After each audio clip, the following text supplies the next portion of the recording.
Minimnya sarana pendidikan di Dusun Ciroyom dan Kadudahung, Desa Cibitung, Kecamatan Cibitung, Kabupaten Sukabumi. Hal ini diungkap Kepala Desa Cibitung. Pasalnya, kedua kedusunan berada di bantaran Sungai Cikaso.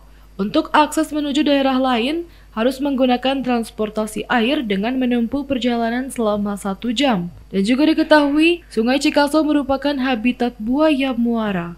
Kepala Desa Cibitung Iji Pahrudin mengatakan, belum ada fasilitas pendidikan tingkat SMA di Kecamatan Cibitung, terutama kedusunan Ciroyom dan juga Kadudahung, membuat masyarakat sulit melanjutkan ke jenjang SMA. Untuk sementara ini, warga yang memiliki anak wajib belajar melanjutkan ke tingkat SMA, melaksanakan proses belajar mengajar menempati gedung sekolah SMP Negeri 41 Atap.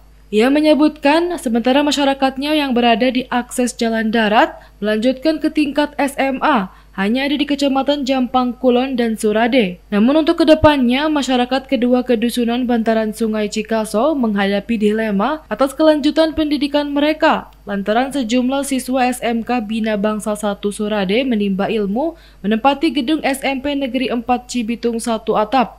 Kondisi gedungnya alami rusak berat dan juga terancam tidak layak ditempati. Khususnya di Desa Cibitung, Kecamatan Cibitung belum ada fasilitas pendidikan ataupun sekolah menengah ke atas ataupun yang sederajat. Di Kecamatan Cibitung belum ada.